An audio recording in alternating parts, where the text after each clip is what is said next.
King's Daughters Medical Center and Brookhaven Urology are pleased to announce the addition of Dr. Joel Duff to their medical staff.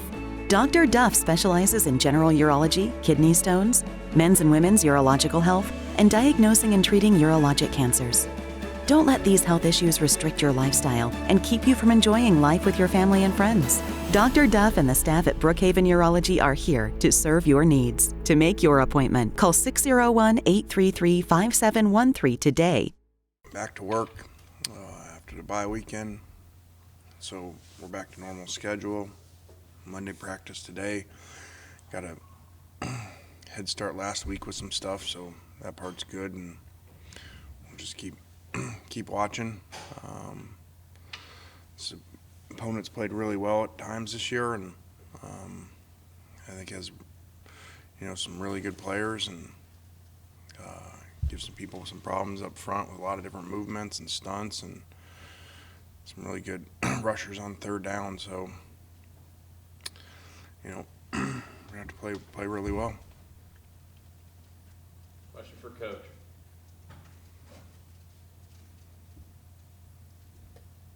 John starts off.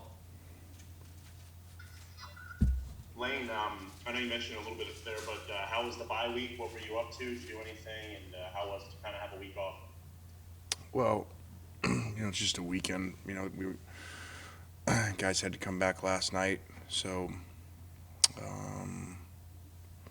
hopefully you guys got some rest, and I was able to go down to Florida,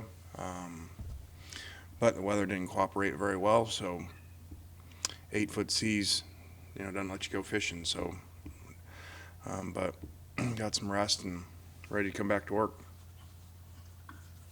Go to Nick. Lane, how concerned were you for both you and the players going home for the weekend with all the COVID stuff, and just have you gotten any early reports about how players did? Well, we tested this morning. We don't have those back yet, so that's very concerning. We talked to them a lot about it, so hopefully they did a good job. We'll know.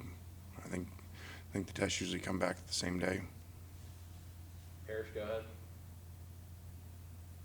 Lane, how does it change preparation when an opponent might be transitioning at quarterback? Yeah, they told me that today, that they're opening the competition, I think. So DJ was talking to me about that today, not knowing. So we'll just have to prepare, and whoever plays, plays. What differences do you see in those two quarterbacks, or have you had a chance to look at them that closely yet? I have not gotten to that side of the ball. Spent it on the other side last week, did a whole game plan. So I'll get to that today. David, go ahead. Lane, do you see South Carolina as comparable to anyone else y'all have played thus far this season? And if not, what unique challenges do they present for you guys? Well, they've run the ball really well at times. I don't know, maybe, and got some really good defensive players, maybe like Kentucky, I guess, or maybe. But Will does a great job, really multiple, a lot of different disguises and pressures, and, in that, Alabama tree, the Nick Saban tree of defensive guys. Back to Nick. Just from the self-scouting perspective, do you feel like there's any ways you guys got better during the bye week? I don't know. We did a lot of work on consistency in the run game, communication up front, and so hopefully we did there. A lot of red zone work, because we're as good as anybody in the country offensively outside of the red zone. Look at the numbers of yards and first downs. I think I saw yesterday, if you look at like first downs, and it's us in Alabama, no one else is even close to us. I want to say maybe like 4 a game in the conference, more first downs than anyone else. So our problem has been the struggles in the red zone, and then the turnovers in one game. I don't know. I thought I saw maybe like we have 10 turnovers or something. So it means, we had 7 in one game and 3 in all the other games combined. Just kind of from a big picture perspective, how do you evaluate the freshman class this year? You've gotten to see them 6 games, about 10 weeks of practices. Where do you think they stand? Like we said, the late start, we saved some spots, number of transfer guys. So it's really not that big of a class, but some good players in there. Henry Parrish looked really good when we finally got him in the game. So, we'll see. Parrish?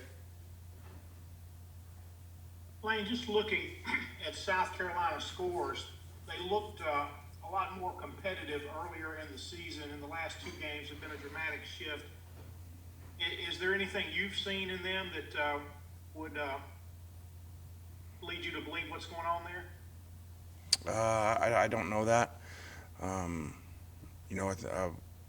was obviously surprised by the point difference, in A&M, because I thought that, when I see them, I know statistically they're not great on defense, but they look really good to me, and really good players with a lot of twitch up front. So it just sounds like they've been up and down throughout the year.